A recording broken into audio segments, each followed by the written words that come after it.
백성은 기대에 차 있었으므로 모두 마음속으로 요한이 메시아가 아닐까 하고 생각하였다. 그래서 요한은 모든 사람에게 말하였다.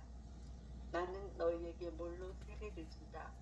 그러나 나보다 더 큰 능력을 지니신 분이 오시다.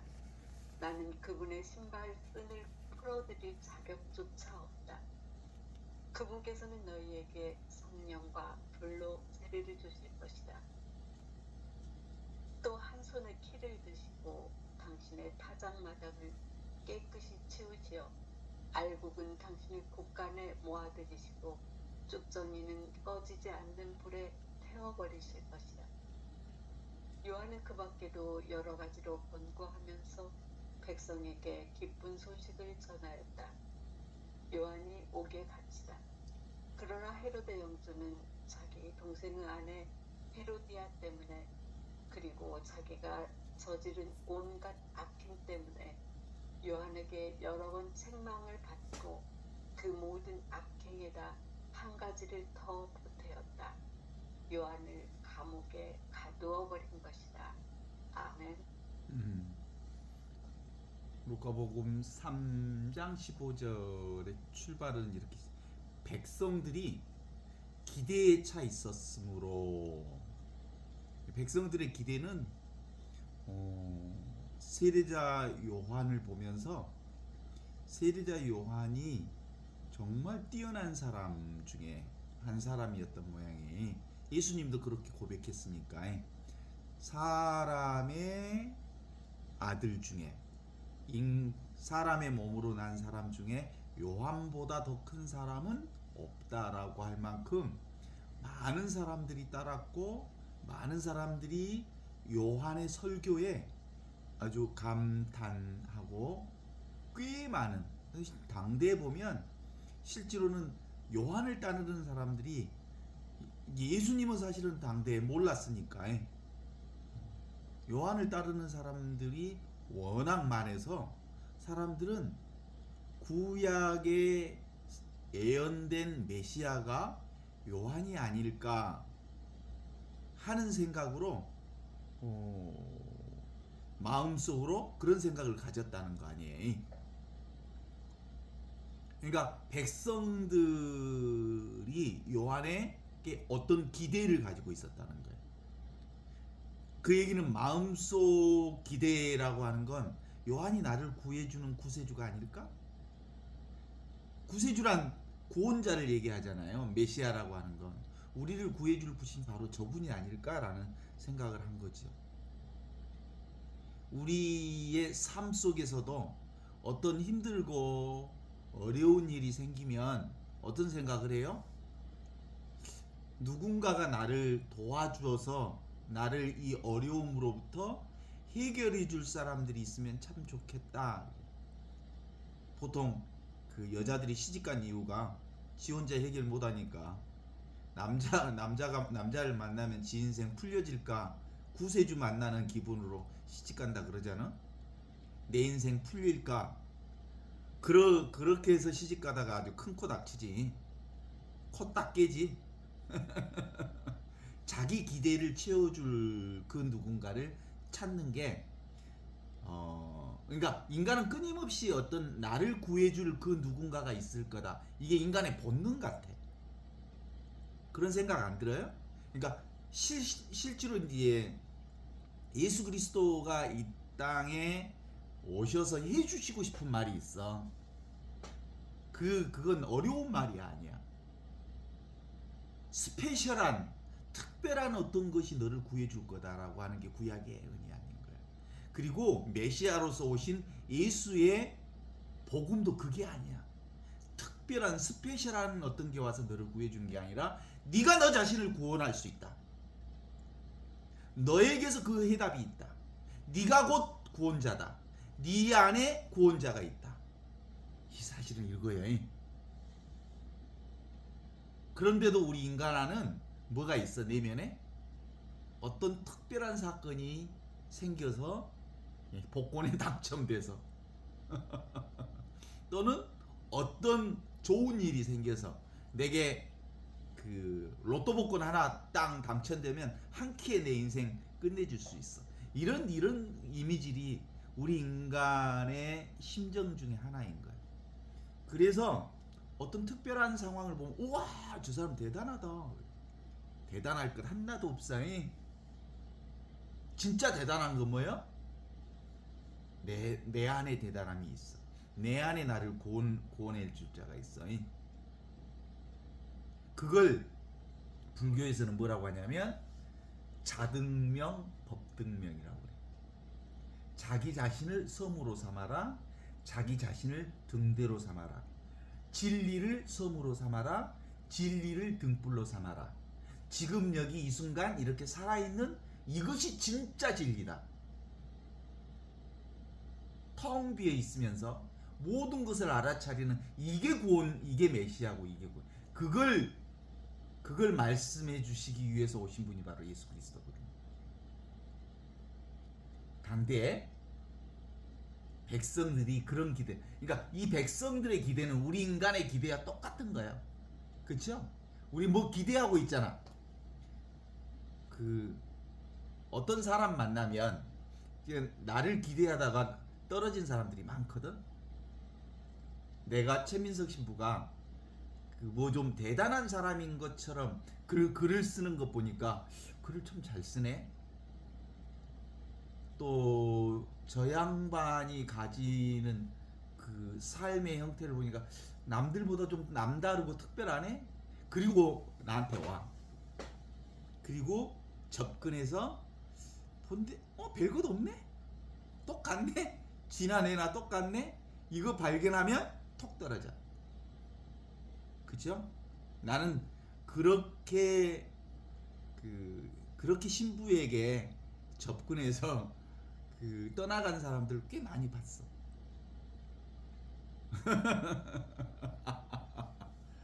나만 그런 게 아니고 사람들 사이에서도 그래. 내가 저 사람을 만나면 저 사람은 남다른 뭐가 있을 것 같다라고 하는 기대가 있어. 그래, 다 그래. 누구든지 맨 처음에 남다른 어떤 기대가 있는 것처럼 보이지. 그런데 살아보면 어때? 똑같아. 그죠? 기대하면 실망해. 기대하면 실망해. 실제로는 뭐가 있어? 그 사람을 보고 있는 내가 있어. 내가 아름다운 눈이 생기고, 내가 한계 없는 눈이 생기고, 내가 하느님의 눈이 열리면 온 천하가 다 하늘로 보이고, 온 천하가 다 이걸로 보여. 진리로 보여. 귀하고 소중하고 아름답지 않는 게 없어. 그래서 그 모든 희망도 밖에 있지 않고 누구에게 있어요? 지금 여기 이 순간에 있어. 이 순간 내가 뭘 경험하느냐는 거지. 어떻게 보느냐는 거지. 어떻게 듣느냐는 거지. 어떻게 느끼냐는 거지. 어떻게 경험하냐는 거지. 그래서 백성들은 기대에 차 있었으므로 마음속으로 요한이 메시아가 아닐까, 우리를 구원해 주실 구원자가 아닐까라고 생각했다. 그래서 세례자 요한은 모든 사람들에게 이렇게 말하였다. 아주 겸손하신 분이었어요. 나는 너희에게 물로 세례를 준다. 외적인 세례의 물로 너희들이 지금 여기 이렇게 하느님의 자녀라고 하는 것을 확인시켜주는 외적 세례를 준다. 그러나 나보다 큰 분이, 큰 능력을 지니신 분이 오신다. 그분은, 나는 그분의 신발끈을 풀어들일 자격조차 없다. 이 세례자 요한에게서 난 대단한 걸 발견해요. 자, 봐봐요. 내가 신부로 살면서 느끼는 게 있어요. 신부님, 우리 신부님 최고야. 신부님은 팔방미인이야. 그림도 잘 그리고 글도 잘 쓰고 강론도 잘하고 못하는 게 없어요. 막 이렇게 하면 나도 모르게 요한이 지금 그 소리를 듣고 있어. 주변 사람들로부터 요한 대단하다.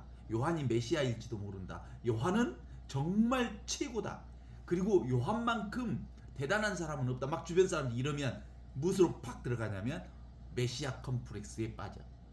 지가 진짜 구원자가 되는 것 같은 착각에 들어가게 돼 있어. 나도 그런 경험을 했을게.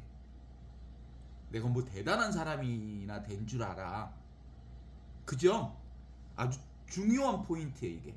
그럼에도 불구하고 요한은 그 메시아 컴플렉스에 빠지지 않았다는 거예요. 뭐라고 해요? 나는 물로 세례를 준다. 나보다 큰 분이 오시는데 그분은 성령으로 세례를 줄 거다. 그런데 나는 그분의 신발끈을 풀어드릴 자격조차 없는 사람이다. 이 말하기 쉽지 않아. 자기를 온 세상 사람들이, 주변 사람들이 야, 요한 최고다. 요한만큼 대단한 사람이 없어. 그리고 요한이 구세주일지 몰라. 요한이 메시아일지 모른다. 이런 얘기를 하면 뽕 맞은 듯이 어깨에 뽕이 올라간다니까. 정치인들이 정치하다가 정치를 그만두지 못하는 이유가 국회의원 한 번 되면 여기저기서 막 응? 우리 의원님 최고라고 막 하잖아.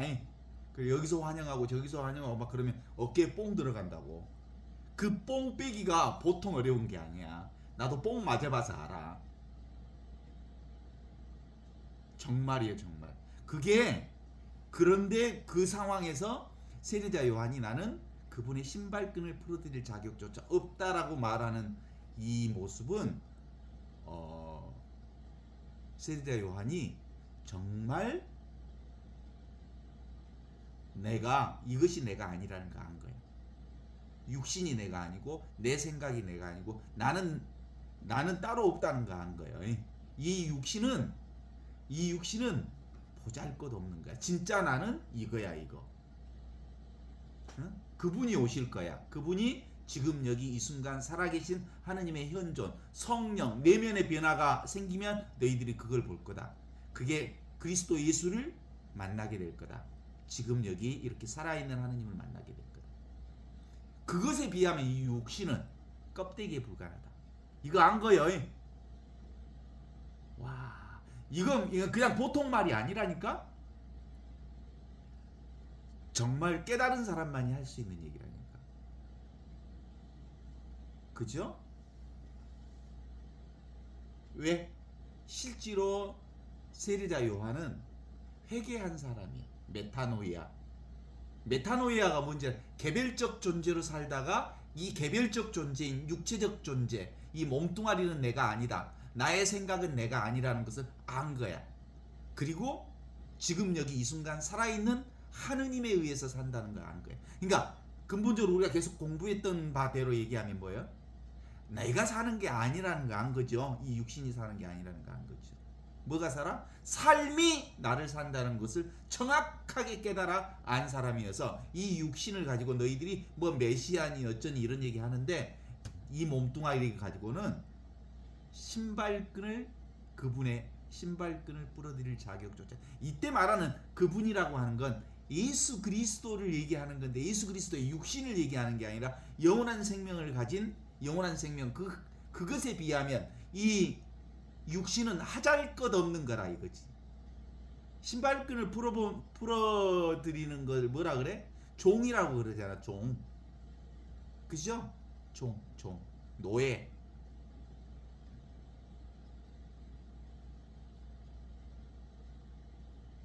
그래요. 그런 점에서 이제 인간적으로도 사실 그러거든요. 유대인 랍비 얘기가 있어. 이 랍비가 제자들에게 이렇게 얘기하죠. 너희들은 내가 말하는 모든 것을 지키고 내가 말하는 대로 하느님의 법대로 사는 것을 꼭 지키고 그렇게 살아라. 그러나 그리고 내가 하는 모든 일에 순종하고 내가 무슨 말을 하든 순종하고 그 말에 따라라. 그러나 나의 신발끈은 풀지 마라.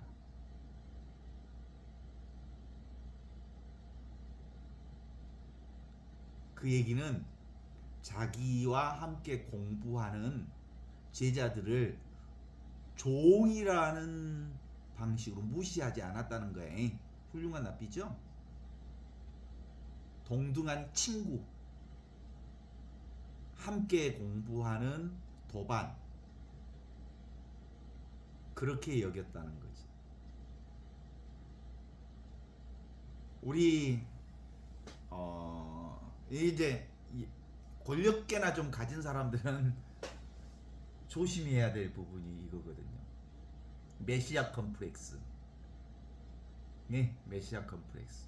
내가 구원자 되는 것 같은, 내가 모든 것을 해결해 줄 수 있는 사람인 것처럼 생각하는 것. 그런 거 없어요. 진리는 어디 있어? 지금 있고 여기 있고 이 순간에 있어. 여기에 해결점이 있지. 지금 이 순간 살아계신 하느님이 키지. 이 몸뚱아리나 나의 생각은 사실은 한순간 일어났다 사라지는 존재에 불과하는 거거든요. 그래서 기본적으로 내적 변화가 있어야 된다. 그래서 여기서는 자꾸 그 물의 세례와 성령의 세례를 구분해. 물의 세례는 근본적으로 회개하고 복음을 믿는 마음으로 세례를 받는 거예요. 그렇죠? 그게 복음을 믿는 거지. 그런데 그것이 성령의 세례를 받으면 비로소 내적 변화까지 오는 거예요. 존재의 변화가 오는 거예요. 아, 요것이 내가 아니고 영원한 생명이 나구나. 하느님의 생명이 내 생명이구나. 그러니까 이 개인 생명으로 사는 게 아니구나 라는 것이 요걸로 알아듣는 게 아니라 온몸으로 존재론적으로 그걸 깨달아 알게 되는 거예요. 삶이 변화되는 거지. 그 다음에 17절로 넘어가면 그렇게 얘기합니다. 17절로 넘어가면 손에 키를 들고 당신의 타작마당을 깨끗이 치우시어 알곡은 당신의 곳간에 모아드리고 쭉정이는 꺼지지 않는 불 속에 태워버릴 거다. 이렇게. 어때요? 손에 키를 드시고 알곡은 곳간에, 쭉정이는 불에 태운다. 심판의 메시지 같죠? 그런데 사실 하느님은 심판하시는 분이 아니에요. 우리는 보통 하느님이 심판한다고 생각하지. 누가 심판해? 누가 사실은 쭉정이 인생을 살아? 누가 쭉정이 인생을 사냐고. 지가 그 쭉정이를 만들잖아. 허상을 지고 있어. 요것이 몸뚱아리가 나라고 하면 쭉정이야. 내 생각이 나라고 하면 쭉정이 인생을 사는 거야. 그런데 지금 여기 이 순간 살아있는 하느님의 현존, 지금 있고 여기 있고 이 순간 살아있는 하느님이 나의 주님이고 그분이 나의 생명이라고 하는 것을 알면 그게 알곡이지. 그죠? 영원한 생명을 사는 거지. 그래서 쭉정이는 하느님이 불 속에 집어넣어서 멸망시키는 게 아니라 지가 자업자득이지. 지가 그렇게 한 거지.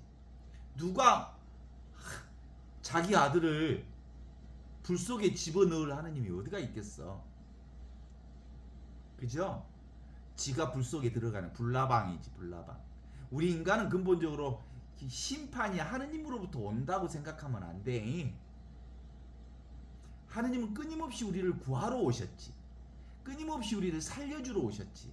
그리고 영원한 삶을 살도록 해주시지. 실제로 우리는 죽지 않는 인간이지. 그런데 자기 생각에 빠져서 자기가 헛것 붙들고 있어서 불나방처럼 불 속에 뛰어드는 상황으로 사는 것, 그 외에는 하느님이 직접 우리를 심판하지 않아. 지가 불나방처럼 불 속에 뛰어드는 거지. 그 불교에서도 그런 얘기를 하더라니까 보니까 불나방이라고.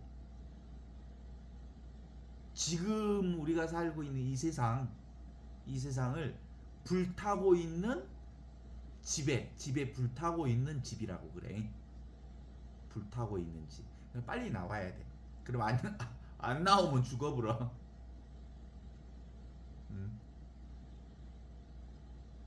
불타고 있는 세계. 그러니까 세계라고 하는 것은 불타고 있는 거야. 그래서 불 속에 들어가 있으면 자동으로 죽으니까 빨리 원래 있는 집이 어디요? 지금 있고 여기 있고 이 순간 이렇게 살아있는 아버지 집에서 살라고. 아버지 집은 안전하다고. 많은 사람들이 이 얘기를 심판의 메시지로 듣는데 실제로 심판의 메시지가 아니에요. 지가 이 세상을 붙들고 있어서 이 세상 헛것을 붙들고 있어서 헛것에 말려들어서 헛것에 멸망하는 거지. 그래서 알곡이라고 하는 건 실제로 이미 있는 하느님, 늘 있는 하느님, 언제나 있는 하느님, 너무나도 자명하고 너무나도 명확하고 너무나도 확실한 이 하느님의 생명, 이 생명이 내 생명이다라고 하는 것을 깨달아. 뭐 하라는 소리도 안 해. 하느님은 뭐 착한 일을 하면 네가 영원한 생명을 얻는다 이런 말도 안 해. 원래 너는 영원한 생명이다. 깨닫기만 하면 아무것도 하지 마라. 너는 원래부터 깨달은 존재고, 너는 원래부터 완벽한 존재고, 너는 원래부터 구원받은 존재고, 너는 원래부터 은총이고, 너는 원래부터 사랑이고, 너는 원래부터 자비고, 너는 원래부터 아무 부족함이 없는 온전한 존재다. 이게 바로 예수가 우리에게 오신 이유요. 이게 기쁜 소식. 그래서 복음이라 그래. 아무 일도 하지 않으면 된다.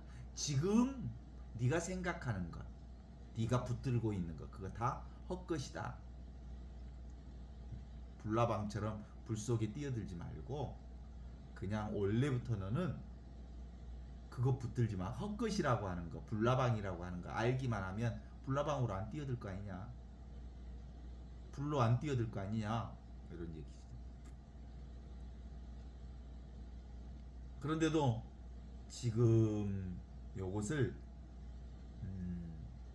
심판, 하느님이 우리를 벌준다 심판, 그런 거 없어. 하느님이 언제 우리를 벌주고 심판해? 그 보통 최후 심판 자리를 그렇게 양과 염소를 가르듯 이렇게 가를 거다 그러잖아요. 사실은 양과 염소를 하느님이 가르지 않고 지가 양의 짓을 한 거고 지가 염소 짓을 한 거예요. 지금 여기 이 순간을 살고, 그래서 살아계신 하느님과 함께 구원을 살고 있으면 양이 되는 거고, 계속해서 헛것을 그리고 그림자를 또는 환상을 쫓고 있으면 결국은 멸망할 거다. 염소가 되는 거다. 그런 거지. 염소가 따로 있고 양이 따로 있는 게 아니야 사실은. 본인이 그렇게 선택한 거지. 따라서 세례자 요한이 이 땅에 오셔서 하고 싶은 얘기는 뭐였겠어? 쭉정이의 삶을 그만 살고야 영원한 생명을 살아라잉. 그 쭉정이의 생명이라고 하는 건 뭐예요? 개별 생명에 묶여 있으면 그렇게 그냥 쭉정이로 죽는다. 개별 생명 아니다.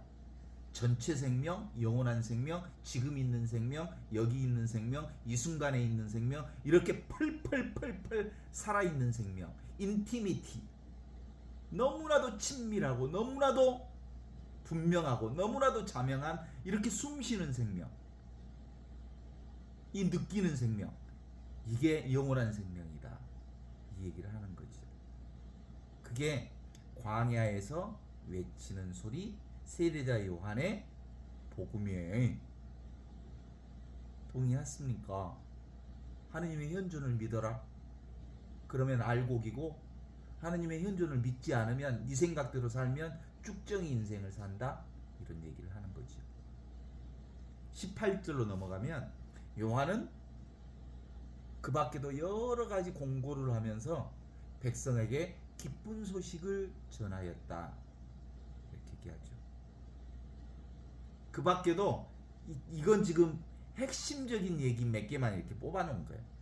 요한이 당대의 수많은 요한을 따라다니는 많은 사람들에게 계속해서 회개하여라, 복음을 믿어라, 개별 생명으로 살지 말아라, 전체 생명인 영원한 생명인 하느님의 생명이 바로 네 생명이다.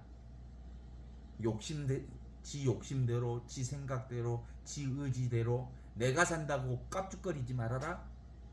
내가 사는 거 아니다. 네가 숨 쉬는 것 같지? 네가 숨 쉬는 거 하나 없다. 네가 어떻게 네가 숨을 쉬냐? 숨이 너를 쉬지. 네가 어떻게 사냐? 삶이 너를 살지.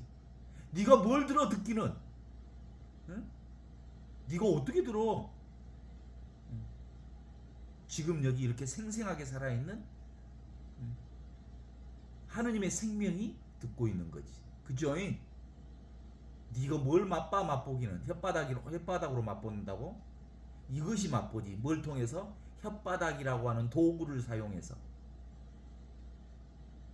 몸뚱아리가 네라고 생각하면 응? 몸뚱아리에 붙어있는 눈으로 본다고 하면 시체는 눈이 달려있는데 못 본다냐?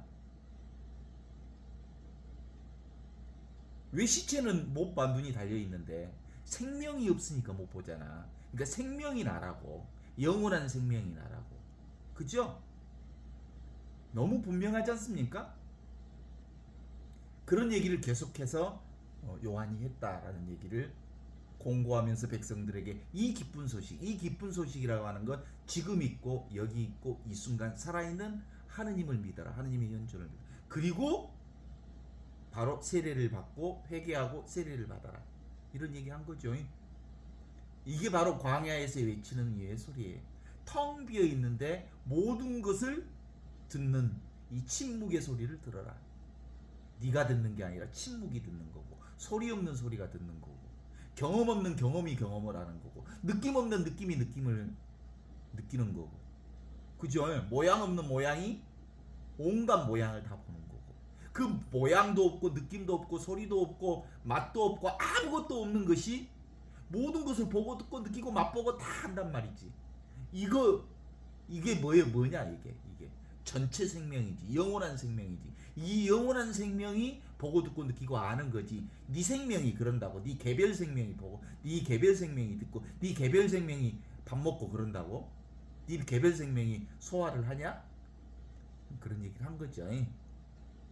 그런 사람들이 세례를 받고 하느님의 자녀임을, 이제 하느님의 생명을 사는 것임을 알면 그때부터 내적 변화가, 성령을 통해서 내적 변화가 일어날 거다.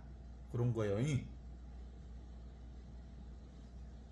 그래서 19장에 보면 그러나 헤로데 영주는 자기 동생의 아내 헤로디아 때문에, 그리고 자기가 저지른 온갖 악행 때문에 요한에게 여러 번 책망을 받았다. 그 악행에다가 한 가지를 더해 보탰다. 요한을 감옥에 가두어 버린 거다. 이게 이제 한 케이스를 얘기하는 거예요.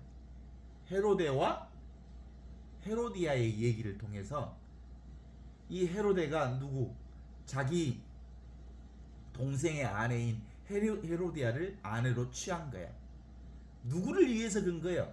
지 욕망을 위해서 그런 거잖아요. 자기 이 한 목숨을 위해서 함께 사는 건데 동생 마누라를 취했단 말이에요. 이건 근본적으로 자기 중심의 패턴으로 산 거죠. 자아를 확장시킨 거죠. 자아의 욕심을 확대시킨 거죠. 그거 아니 된다. 그때 법으로도 안 되고. 안 돼. 그럴 수 없어. 더불어 사는 거야. 더불어 생명이야. 알겠냐? 이 선지자의 얘기를 이거 사실은 복음이잖아요. 영원한 생명으로 살아라. 개인 생명으로 살지 말고. 복음이잖아요. 근데 어떤 놈한테는 복음이 뭘로 들려? 자기 가슴에 칼을 찌르는 소리로 들려. 그러니까 가만둘 수가 없지. 저런 싸가지 없는 놈의 자식이 있네. 감히 내가 이미 헤롯은 어느 견지에 들었어? 메시아 컴플렉스에 사로잡힌 거예요. 내가 구원자고 내가 왕이고 내가 전부고. 그 메시아 컴플렉스잖아요. 사람들이 왕 헤롯 왕 하니까 대단한 것처럼 생각됐어. 지 마누라까지, 제 동생 마누라까지 취하는 정도로 갔단 말이지.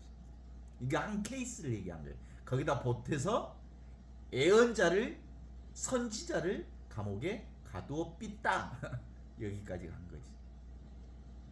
그러면 방금 앞 대목에서 쭉정이와 알곡에 대한 얘기 하잖아요. 요놈은 어디에 속해?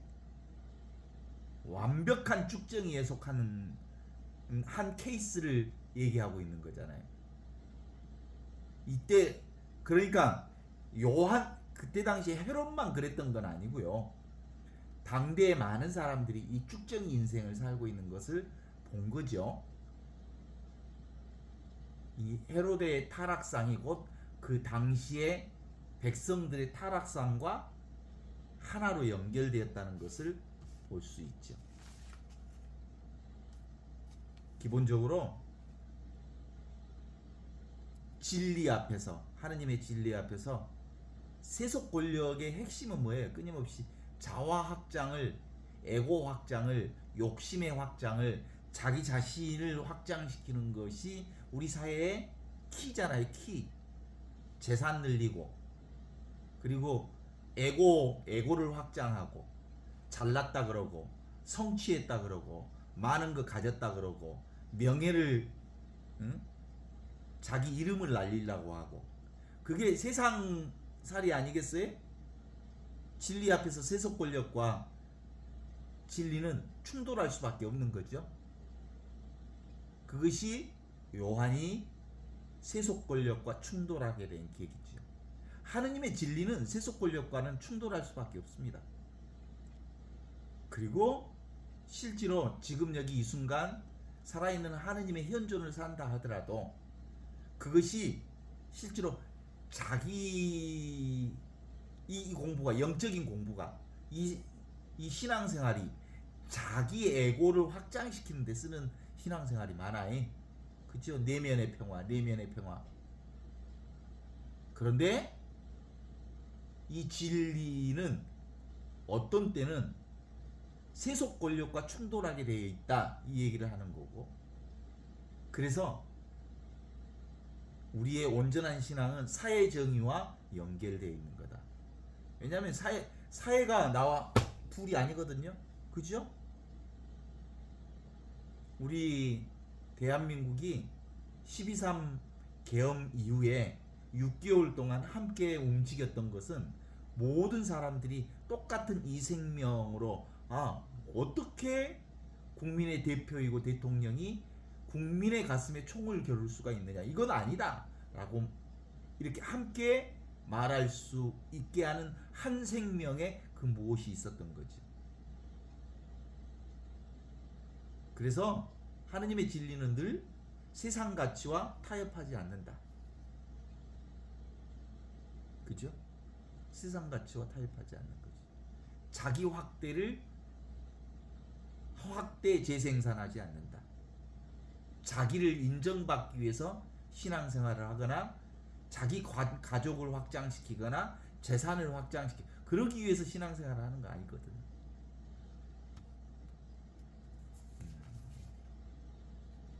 그래서 기본적으로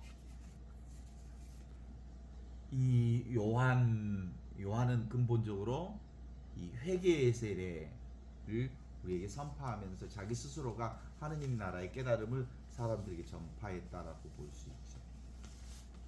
그러니까 기본적으로 세례자 요한의 핵심 포인트는 어디 있어요? 지금 여기 살아있는 하느님 그리스도를 전파하기 위해서 오신 거죠. 사람들은 그 전파하는 세례자 요한을 구세주로 알았다니까. 메시아 컴플렉스에 빠지기 딱 쉽지. 그래서 누가 쉽게 그런 데 빠져? 종교 지도자들, 정치 지도자들, 그리고 이름깨나 날리는 사람들이 지가 뭐나 되는 줄 알고 우리는 다 뭐하고 사는 거예요 사실상. 영화 찍고 사는 거 아니야? 그 안에서 신부의 역할을 하기도 하고 나이 먹은 사람 역할을 하기도 하고 할머니 역할을 하기도 하고 딸 역할을 하기도 하고 그러잖아요. 어느 때 가면 각각의 상황에 따라서 배역이 달라. 한번 생각해 봅시다. 내가 저기 그 노숙자 사모 갈 때 노숙자들이 삼성 이재용이만 못할까?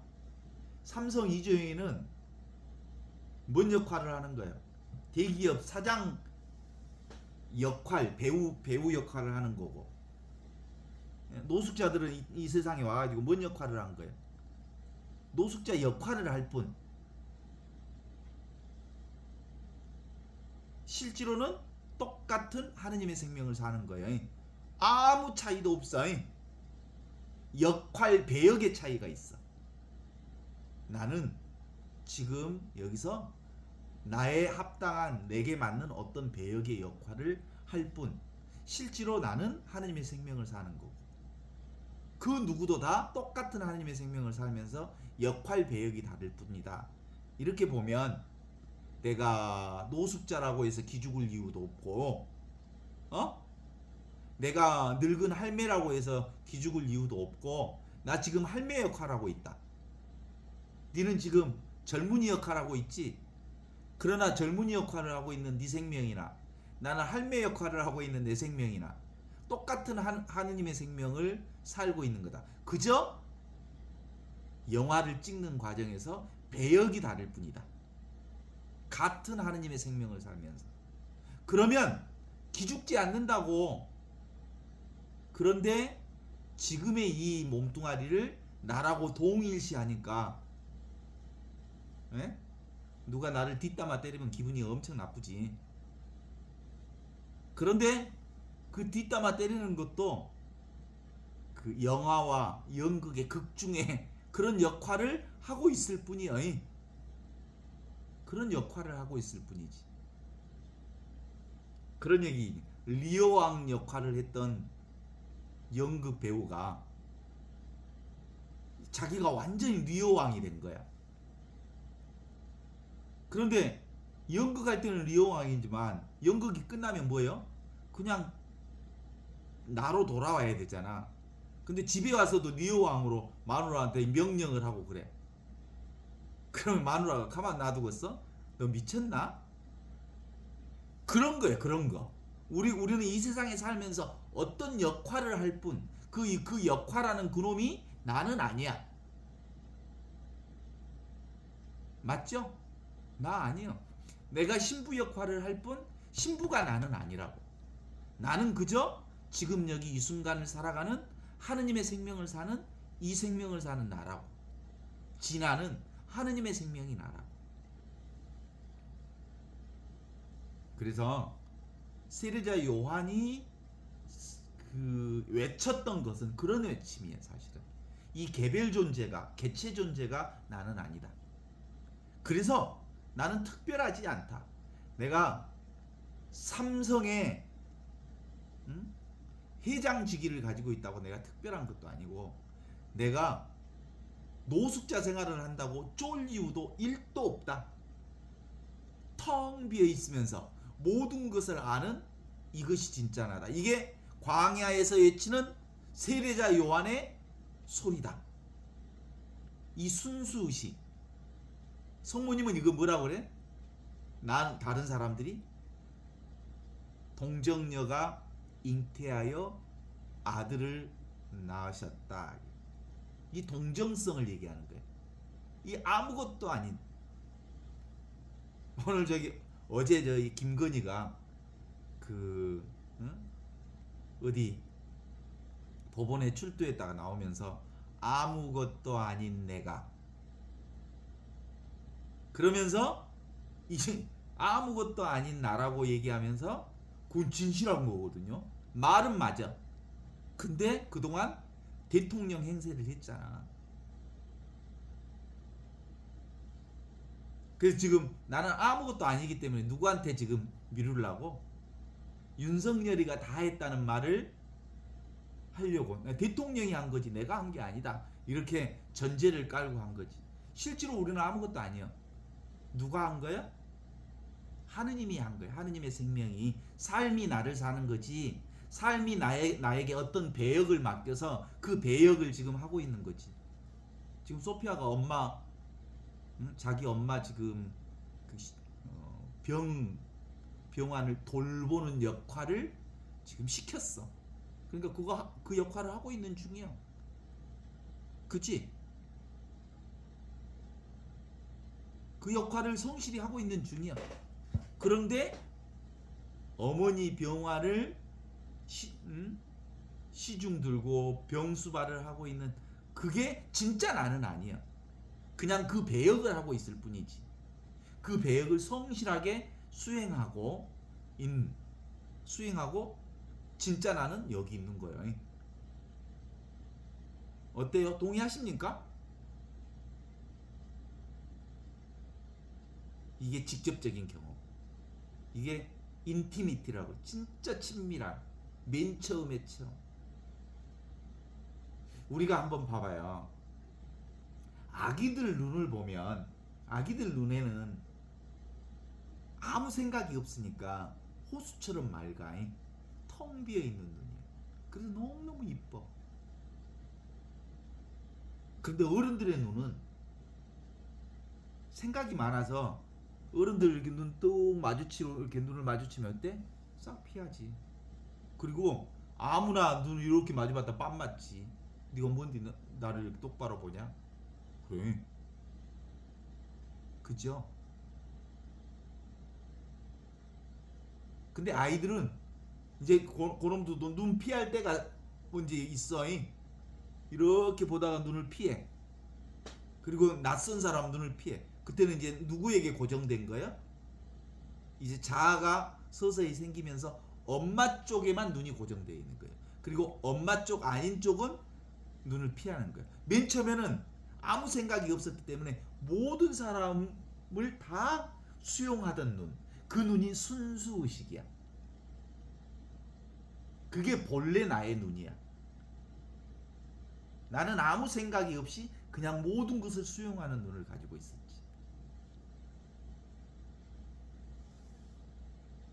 그래서 그 세례자 요한의 애침은 뭘까요?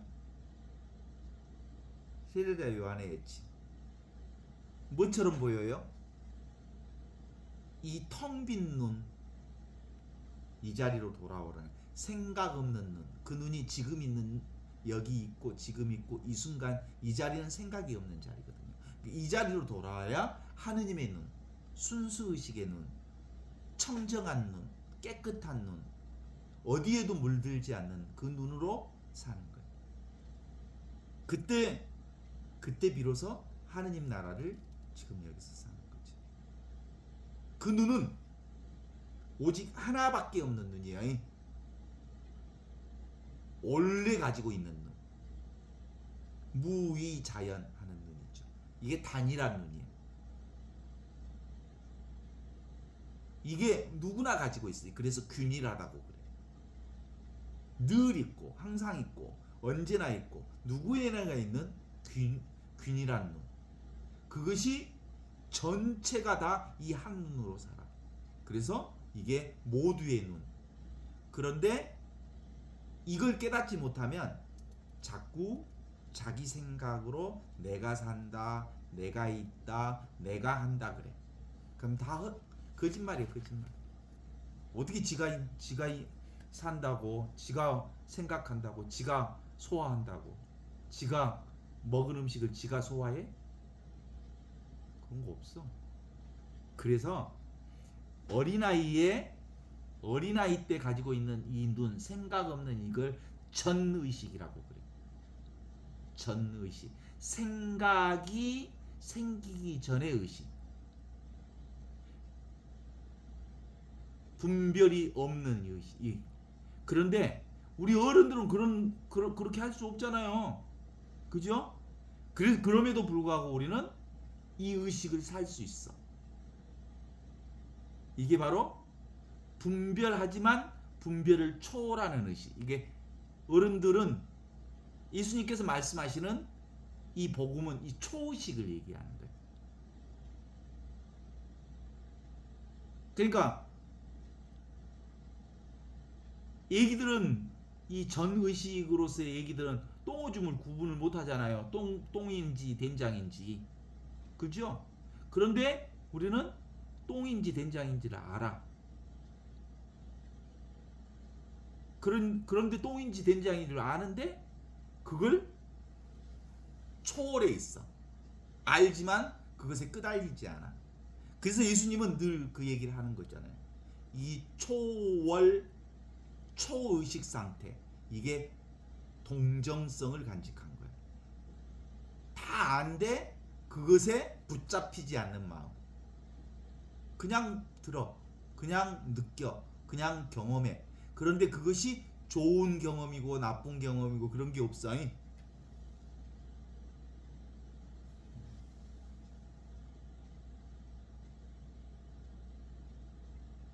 이게 사실은 아무 노력하지 않아도 완벽한 사랑. 우리는 이 사랑으로 삽니다. 아무 노력하지 않아도 이것으로 삽니다. 이 사랑, 하느님의 사랑. 이거 하느님의 사랑. 이게 하느님의 은총임. 이게 은혜고, 이게 영원한 생명이고, 이게 부족함 없는 하느님의 생명이죠. 이건 어디서만 경험할 수 있는 거냐면 텅 비어 있다는 것을 한번 깨달은 사람들은 주로 광야에서의 일어나는 소리처럼 실제로는 소리는 소리인데 실제로 모든 소리를 담지하고 있는 침묵이 하는 소리구나 그런 거예요. 그러니까 소리를 들으면서 침묵이 진짜 있구나, 침묵이 진짜구나 라는 걸 알지. 소리 없는 소리가 진짜구나. 우리는 사실은 소리 없는 소리로 들어요. 내가 무슨 소리를 듣는다면 나는 소리가 없기 때문에 무슨 소리를 듣는 거예요. 내 생각이 복잡하면 아무 소리도 안 들리잖아.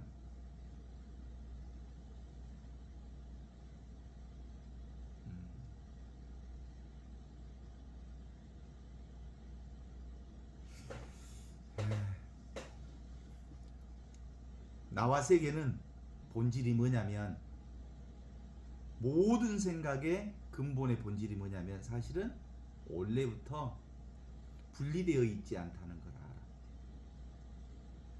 그러니까 사실은 나와 이 세계가 하느님과 온전히 하나로 있어.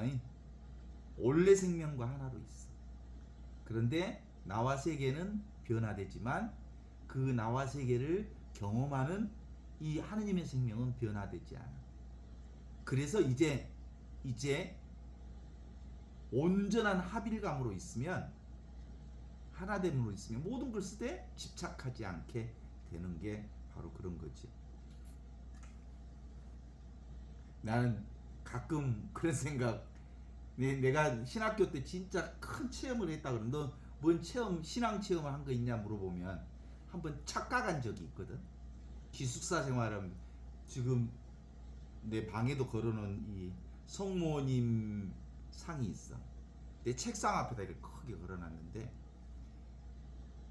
공부하고 기숙사 방에 들어오고 또 도서관에 있다가 방에 들어오고 잠잘 때 또는 운동하다 들어오고 일하다 들어오고 그러면 내가 기분이 좋으면 성모님이 활짝 웃어. 진짜 웃어. 난 진짜 웃는 줄 알았어. 성모님이 진짜 웃어. 그때 진짜 웃었어. 그리고 어떨 때 내가 기분이 되게 나쁘면 성모님이 우울해해. 그래서 나는 그렇게 생각했어. 성모님이 내 마음을 이렇게 잘할까? 내가 기쁘면 성모님 웃어주시고 내가 기분이 나쁘면 성모님도 함께 우울해 하시는구나. 그래서 그때 내가 성모님 체험을 엄청 했다고 좋아했거든. 난 맨날 성모님과 함께 산다고 막 그랬거든. 그때 성모 신심이 엄청 좋아. 그래갖고 맨날 묵주기도 하고 그랬거든. 성모님이 웃었어 안 웃었어? 사진에 있는 성모님이 웃은 적이 한 번도 없어. 운 적도 없고. 내 안에 있는 내 마음이 변화가 투사된 거예요. 그런 거라고. 실제로 유아적 신앙은 밖에 어떤 것들이 변하는 것 같고 좋았다 싫었다 천당과 지옥을 왔다 갔다 해. 내가 병원에 있을 때도 그런 경우들이 종종 있었거든요. 병원에서 암 환자들의 핵심 키워드가 뭐냐면 암 수치가 호중구 수치라고 그래. 암 수치가 올라가면 지옥이야. 그리고 암 수치가 떨어지면 천당 같아. 호중구 수치라고. 그러니까 아침마다 이제 회진을 하면서 의사 선생님이 회진하면서 지나가면 암 수치가 많이 좋아졌어요. 그러면 그날 기분이 엄청 좋아. 근데 어쩐지 호중구 수치가 높아졌네요. 그러면 지옥 같아. 이러다가 죽는 거 아니까. 천당과 지옥을 왔다 갔다 해. 아침에 의사 선생 한마디에 지옥을 갔다가 천당을 갔다 해. 이게 무슨 신앙이야? 외적인 변화에 내가 끌려다니는 거. 이게 무슨 신앙? 어린아이 신앙이야. 이건 신앙이 아니야. 실질적인 신앙은 늘 있고 항상 있고 언제나 있는 이 자리는 변함없다는 것을 깨달아 알아서 어떤 변화에도 흔들리지 않는, 이게 진짜 하느님의 생명이고 그게 내 생명이구나. 나는 죽지 않는 영원한 생명을 가지고 있어서 암 수치가 올라가든 내려가든 내일 죽는다 하든 산다 하든 상관없는 거예요. 그죠? 근데 많은 사람들은 외적 변화가 나를 출렁거리게 만들지. 왜 그럴까? 이 몸뚱아리가 나라고 생각하니까. 이 개체 존재가 나라고 생각하니까. 실제로는 이 몸을 보고 있는 이게 난데. 이 마우스를 보고 있는 이게 난데. 이 마우스에 쥐고 있는 이 느낌을 느끼는 이것이 난데. 몸은 내가 아니야. 느낌도 내가 아니야. 마음도 내가 아니야. 법도 내가 아니고. 느껴지는 모든 것은 오고 가고 하지만 느끼고 있는 이것은 늘 항상 있는 영원한 생명인 하느님의 생명이에요. 그 생명이 내 생명이기 때문에 어떤 일이 있어도 아무 일이 없다는 것을 우리가 고백할 수 있지 않을까? 그래서 내비도 불어대. 내비도 이게 최고의 도요. 하느님 나라는 어디에 있어? 내비둘 때 하느님 나라를 살아. 내비도. 그러면 어디에도 걸리지 않아. 내가 없어. 나라고 하는 건 없어. 나라고 하는 건 따로 없어. 이게 나지. 영원한 생명이 나지. 보는 놈이 나지. 요거 죽겠어? 이게 없어지겠어? 저절로 하는 이것. 우리는 이 자아라고 하는 놈이 내가 있다, 내가 한다, 내가 안다 하는 이 자아라는 놈이 비즈니스를 잘해. 이 비즈니스에 깜빡 속아버려. 그죠? 그래서 쭉정이 인생, 오늘 세례자 요한이 알곡의 인생과 쭉정이 인생은 지금 여기 이렇게 살아있는 하느님의 영원한 생명을 살 거냐, 아니면 이 개별 생명에 의지해서 육체 이 몸뚱아리가 나라고 생각하고 밖으로부터 변화에 이리 끄달리고 저리 끄달리고 성질내고 걸려들고 그래서 끊임없이 그렇게 살 거냐라고 하는 것을, 그래서 회개하여라 복음을 믿어라, 이 얘기는 개별 생명이 내가 아니다. 그죠? 개별 생명 내가 아니야. 지금 이렇게 늘 살아있고 언제나 살아있고 천지창조 이전부터 있었고 지금도 있고 영원히 사라지지 않을 이 생명으로 내가 산다. 그건 직접 경험될 수 있어. 이 아무것도 아닌 이것이 모든 걸 보고 듣고 느끼고 알고 있기 때문에 이제는 삶이 그대로 이와 같이 사라지는 거지. 내가 사는 게 아니에요. 영상강이 지가 흐르고 싶어서 흘러? 그냥 흐르지. 세월이 흐르고 싶어서 흘러? 그냥 흐르지. 내가 오늘 살고 싶어서 살았어? 그냥 살았지. 내가 숨을 쉬고 싶어서 쉬었어? 그냥 숨을 쉬었지. 오늘 뭘 보고 싶어서 봤어? 그냥 보게 되었고, 그냥 듣게 되었고, 그냥 느끼게 되었고, 그냥 배고픈 게 먹게 되었고, 그냥 나도 모르게 어이구 똥말이 없네 화장실 갔고, 아이 누가 또 손님이 왔네 손님을 맞이하게 되었고, 상황 따라 조건 따라 흐름 따라 물결 따라 이렇게 흘러가는 인생을 살아온 거지. 내가 한 게 아무게 없다라는 걸 알게 된 거지. 나 있는 거 없는 거 아는. 내가 그래서 마지막으로 이 얘기하고 정리를 할까 하는데, 내가 초년생 신부 때 교리를 가르칠 때 지금도 아주 명확하게 기억나. 처음 오는 예비 신자에게 이 얘기를 꼭 했어. 소금 인형 얘기를 했어. 진짜 예비자 막 처음 온 날. 그리고 늘 그런 얘기를 했어. 신앙이라고 하는 것은 이 소금 인형과 같습니다. 나라고 하는 것이 바닷속에 들어가면 다 녹아가면서 바다가 나고 내가 바다구나 이렇게 하기 위해서 이 신앙으로 하느님에게 쑥 들어와서 내가 없어져야 합니다. 그래야 신앙이 생깁니다. 그러니까 이성으로 하느님이 뭘까 하고 막 이해하려고 쫓아오면 도무지 그런 하느님은 만날 수 없습니다. 와, 근데 지금도 생각하는데 어떻게 그렇게 멋진 그 예비자 강의를 첫날 첫 시작부터 그렇게 했을까? 근데 그것이 뭔 뜻인지도 모르고 했어. 알고 보니까 정말 제대로 된 교리를 했던 것 같아. 지도 모르면서 한 소리였어. 그때 내가 그 얘기를 한 이유는 그거야. 교리를 머리로 들으려고 하지 말고 온 마음으로 들어와서 내 얘기에 쑥 들어오시오. 잘난 척 하지 말고 내 얘기에 쑥 들어오면 그 신앙이 쑥 커지요. 뭐 이렇게 얘기하고 싶어서 그 교리에 집중하라고 하기 위한 어떤 언설이 그게 들어있는데, 실제로는 신앙의 핵심적 요소를 첫 시간에 아주 잘도 얘기했던 것 같아요. 말이 얼마든지 할 수 있지.